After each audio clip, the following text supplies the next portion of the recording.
Votre argent vous est présenté par la BCV et Helvetia. Simple, clair, Helvetia.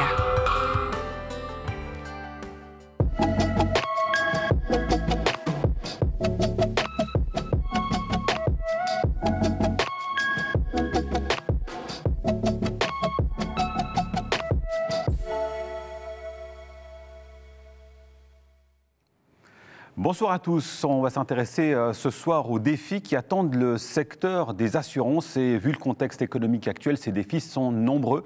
Et pour en parler, nous avons un invité exceptionnel dans Votre Argent ce soir, le directeur général d'Helvetia, Martin Yara. Bonsoir. Bonsoar. Alors, contexte particulier évidemment avec la crise économique, les incertitudes qui sont en lien, l'inflation évidemment.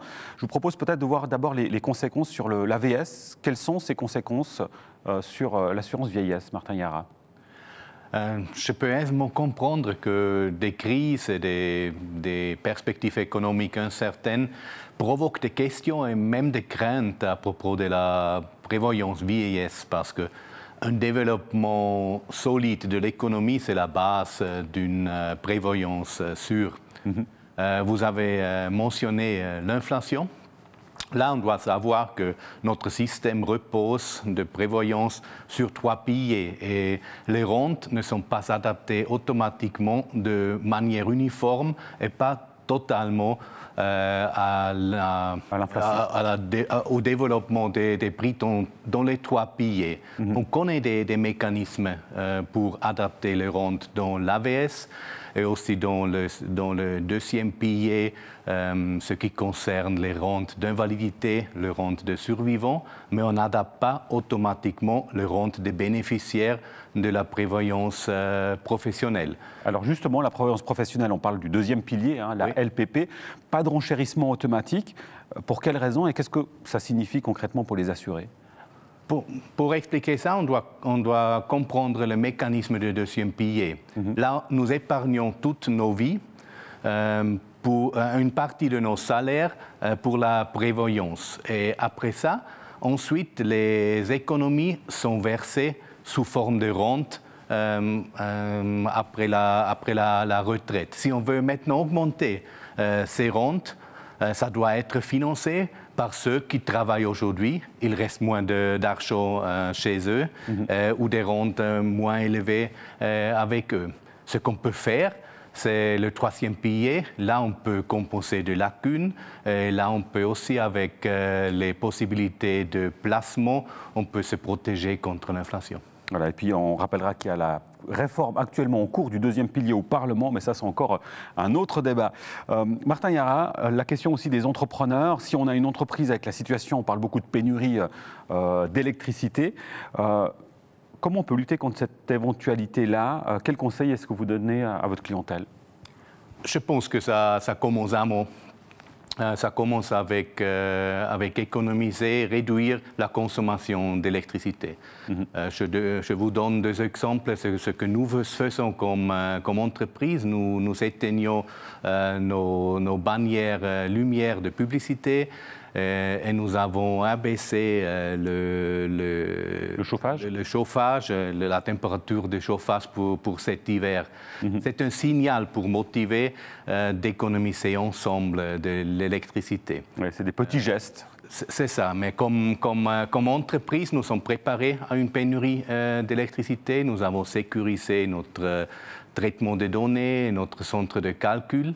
C'est ce qu'on doit faire, ce doivent faire toutes les entreprises en Suisse, de sécuriser, de prendre des mesures préventives pour sécuriser le fonctionnement de leur fonction vitale. Oui, c'est une question de solidarité et de combat commun finalement pour toutes et tous.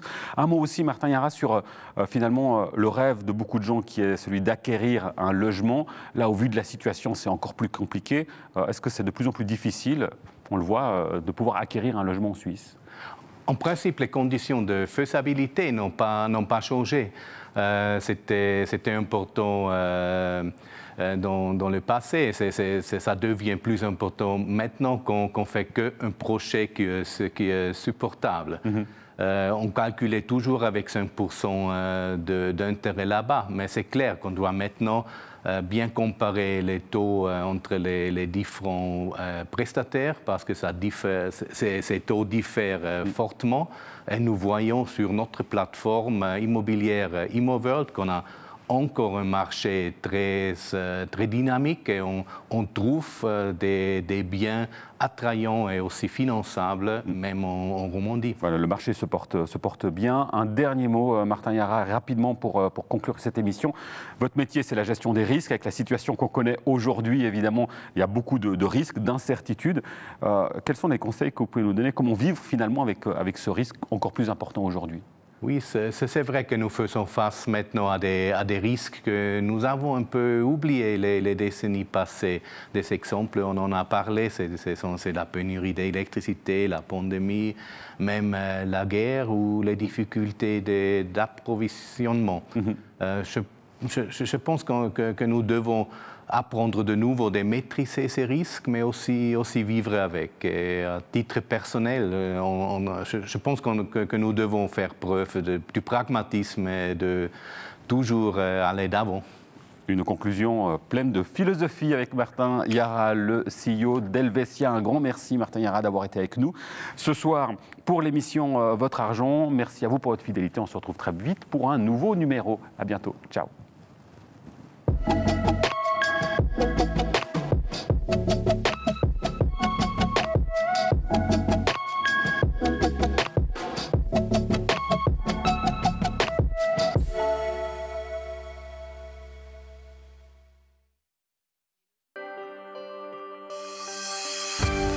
Votre argent vous a été présenté par la BCV et Helvetia. Simple, clair, Helvetia.